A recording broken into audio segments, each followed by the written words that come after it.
تبھی تو ظہیر نے بھی 6 ماہ پہلے اسی قصبے میں ملنے کی منصوبہ بندی کر رکھی تھی، جہاں کے سب سے اونچے رئیس کی بلند چوباروں والی حویلی میں وہ زہرہ جبیں آج حسرت اور یاس کی ایک مکمل تصویر بنی بیٹھی تھی۔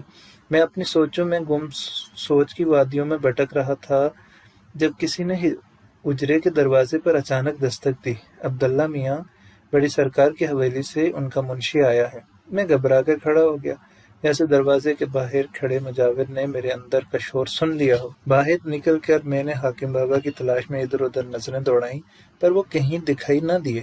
پوچھنے پر پتہ چلا کہ انہیں کوئی ساحل اپنے ساتھ قصبے کی طرف لے گیا ہے، کسی تقریب میں شرکت کے لیے جو بہت پہلے سے طے شدہ تھی۔ مجبوراً مجھے ہی حویلی کے اہلکار کی بات سننا پڑی۔ چھوٹے سائیں جی، بڑی سرکار نے بڑے پیر جی کو جلدی آنے کی درخواست بھیجی ہے۔ ان کی نونہہ کی طبیعت بہت خراب ہے۔ منشی کی بات سن کر میرا پہلے سے ڈولتا من بالکل ہی ڈوب گیا۔ مگر حاکم بابا، میرا مطلب ہے سلطان بابا تو قصبے کی طرف گئے ہیں، شاید رات دیر سے لوٹیں گے۔ منشی کی پریشانی بڑھ گئی۔ اوہو، یہ تو بڑا مسئلہ ہو گیا۔ بڑی سرکار نے مجھے سختی سے تاکید کی ہے کہ میں کسی کو دعا کے لیے ساتھ لے کر ہی لوٹوں۔ میں سٹ پٹا کر بولا، دعا کے ساتھ دوا بھی بہت ضروری ہے منشی صاحب، آپ کسی ڈاکٹر یا طبیب وغیرہ کو ساتھ لے کر جائیں۔ منشی نے گہری سانس بھری۔ ڈاکٹر نہیں تو صبح سے ان کے سرخانے ہی بیٹھی ہے سائیں جی، جو دعا داروں اس سے ہو سکتی تھی وہ سب اس نے کیا ہے، پر ہماری بڑی سرکار کا بہت مان ہے پیر جی کی دعا پر۔ اللہ کے نیک بندے اپنے رب کے سامنے عاجزی سے مانگے ہیں تو مرادیں جلدی بھر آتی ہیں۔ آپ ایسا کریں، جب تک بڑے پیر جی نہیں آ جاتے آپ ہی میرے ساتھ چلے چلو، کچھ تو تسلی ہو جائے گی میری مالکن کو۔ میں مزید ہڑبڑا گیا، مگر میں تو خود۔ منشی نے جلدی سے میری بات کاٹ دی۔ ہاں چھوٹے پیر جی، آپ ہی ساتھ چلو میرے۔ میں خالی ہاتھ وہاں گیا تو میری نوکری بھی جا سکتی ہے، کیونکہ مجھے یہاں آتے آتے دیر ہو گئی تھی۔ سکندر سائیں کے مہمانوں کو زمینوں کی سیر پر بھیجنے کے انتظامات کرنے تھے مجھے، بس اسی مصروفیت میں کچھ غفلت ہو گئی تھی مجھ سے۔ منشی کی پریشانی بتا رہی تھی کہ وہ مجھے وہاں سے لیے بنا ٹلنے والا نہیں ہے۔ اسے کیا پتا تھا کہ وہ جس ناز آفریں کے پاس مجھے دعا کے لیے لے جانا چاہتا ہے، خود میری ہر امید، ہر دعا، ہر آس اسی سے وابستہ ہے۔ منشی بڑی حویلی سے کار موٹر کی سواری لے آیا تھا۔ جیسے جیسے گاڑی حویلی کے راستے پر دوڑتی گئی اور اس کا گھر قریب آتا گیا، خود میری حالت اندر سے بگڑتی چلی گئی۔ کبھی کبھی یہ بے جان راستے بھی کتنے جان لیوا ہو جاتے ہیں۔ محبوب کے گھر کا رستہ کسی کے لیے مسیحا تو کسی کے لیے جلاد ثابت ہوتا ہے۔ ساری بات ہمارے اندر کے موسم کی ہوتی ہے، اور یہی اندر کے موسم باہر کی کیفیات کے تغیر کا باعث ہوتے ہیں۔ کل تک جو میری محرم تھی اور جس کے گھر کا رستہ مجھے پھولوں کا کوئی راہ گزر لگتا تھا، آج جب وہ نامحرم ہوئی تو آس پاس کے سارے منظر بدل چکے تھے۔ گاڑی صحرا میں دھول اور ریت کا طوفان اڑاتی قصبے کی گلیوں میں داخل ہوئی تو بازار میں چلتے لوگ تعظیم سے سر جھکائے راستے سے ہٹنے لگے، اور کچھ ہی دیر میں کار بڑے پھاٹک سے ہو کر حویلی کے زنان خانے میں داخل ہو گئی، اور ہمارے اترتے ہی اندر ڈیوڑی سے پریشان اور بوکھلائی ہوئی سی بڑی سرکار تیزی میں چلتی ہمارے قریب آ گئی۔ کیا بڑے پیر جی تشریف نہیں لائے؟ میں نے منشی کی طرف دیکھا۔ وہ کسی ضروری کام سے باہر گئے ہوئے ہیں، آئیں گے تو آپ کو پیغام مل جائے گا انہیں۔ بڑی سرکار پریشانی سے ہاتھ ملتے ہوئے بولیں، شالا حیاتی دیوے، آپ آئے، یہ بھی مجھ نماڑی کے نصیب کی بات ہے۔ آ جائیں چھوٹے سائیں، اندر آ جائیں۔ میں نے جھجکتے ہوئے قدم بڑھائے۔ میں پہلے جس حصے میں سکندر کے ساتھ آیا تھا، یہ حصہ حویلی میں اس کی بالکل مخالف سمت میں تھا۔ کھلے کھلے روشن برآمدے، جن کے آگے دھوپ روکنے والی بڑی چکیں ڈالی گئی تھیں، بڑے ہوادار روشن دان اور لکڑی کے کام سے منقش کھڑکیاں، جن پر اندر کی سمت ریشمی پردے سرسرا رہے تھے۔ برآمدے کے راستے آگے چلتے ہوئے ایک کے بعد ایک صحن کھلتا جا رہا تھا، اور صحن کے بیچوں بیچ پانی کا ایک حوض یا تالاب بنا ہوا تھا، جن میں سنہری مچھلیاں تیر رہی تھیں۔ زنانہ حصے کی ہر چیز سے نسوانی ہاتھ کی نفاست ٹپک رہی تھی۔ برآمدے سرخ فرش سے پاٹے گئے تھے، جن کے وسط میں سفید پتھر سے مختلف پرندوں کی شبیہات نقش کی گئی تھیں۔ انسان ازل سے لے کر ابد تک شاید کسی ایک خاص جستجو کی کھوج میں رہتا ہے، اپنے اندر بسے فن کو زمانے کی نظر سے گزارنے کی کھوج۔ مجھے اس نقش کاری کو دیکھ کر قدیم اہرام مصر کی دیواروں پر بنی شبیہات یاد آ گئیں۔ شاید انسان کے ذہن میں ابدی سکون کا جو تصور ہمیشہ سے قائم ہے، اس میں درخت، پانی، سبزے اور چرند و پرند کی بھی ایک خاص حیت متعین ہے۔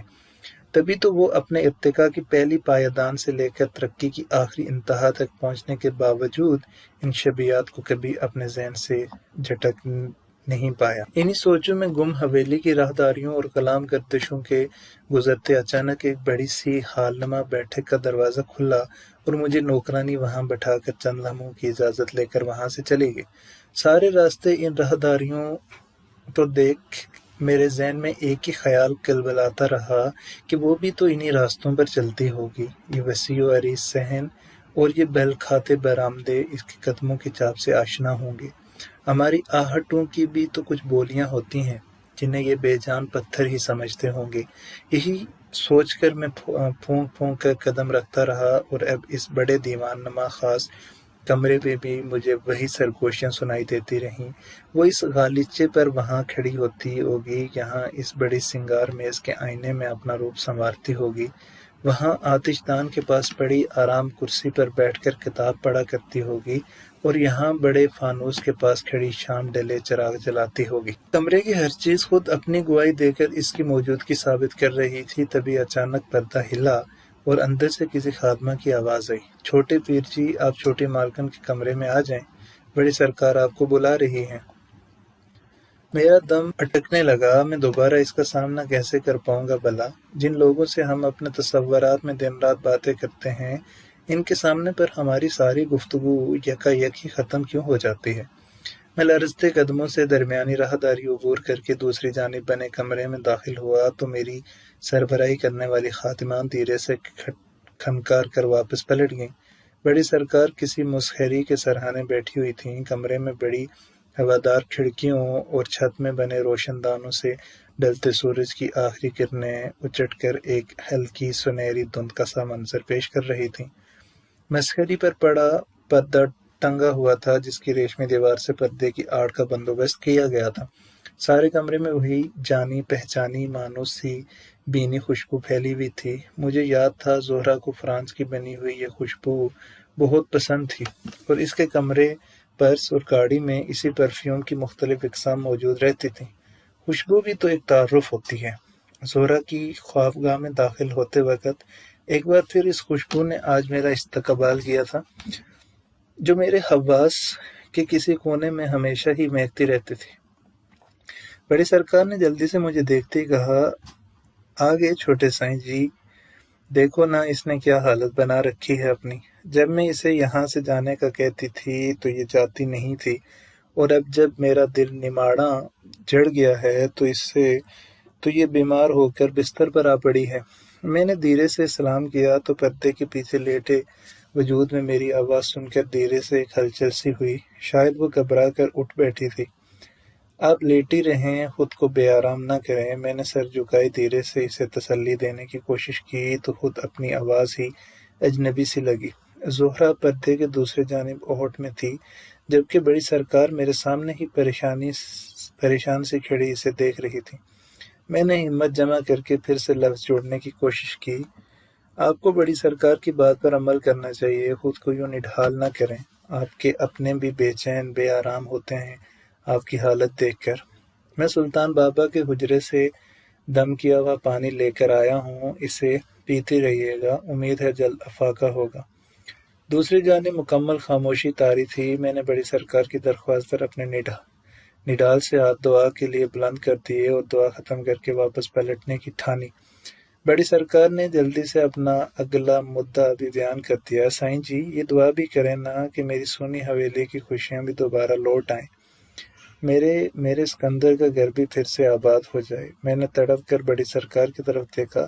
میں جانتا تھا کہ وہ کیا کہنا چاہ رہی تھیں، یہی بات وہ حاکم بابا سے بھی کر چکی تھیں۔ میری زبان سے صرف اتنا ہی نکل پایا، اللہ آپ کے خاندان کی خوشیاں ہمیشہ برقرار رکھے۔ زہرا پردے کی دوسری جانب خاموش بیٹھی رہی۔ میں بھاری قدموں سے کمرے سے نکل آیا۔ بڑی سرکار بھی میرے پیچھے تیزی سے لپکیں اور انہوں نے قریب کھڑی خادمہ کو کچھ اشارہ کیا۔ نوکرانی نے جلدی سے ایک کاغذ کا لفافہ میری طرف بڑھایا۔ پیچھے سے بڑی سرکار کی آواز سنائی دی، یہ نذرانہ قبول کریں چھوٹے سائیں جی، آپ نے بڑی زحمت کی آج۔ میں آؤں گی درگاہ پر بھی چڑھاوا دینے۔ میں نے لفافہ خادمہ کے ہاتھ میں ہی رہنے دیا جس میں شاید بہت سے نئے کرنسی نوٹ بند تھے۔ دعاؤں کے بدلے پیسے نہیں لیے جاتے، کسی کی دعا کو کاروبار میں نہ بدلے، بعض دعائیں انمول ہوتی ہیں۔ بڑی سرکار نے چونکہ میرے طرف دیکھا، میں نے قدم آگے بڑھا دیے۔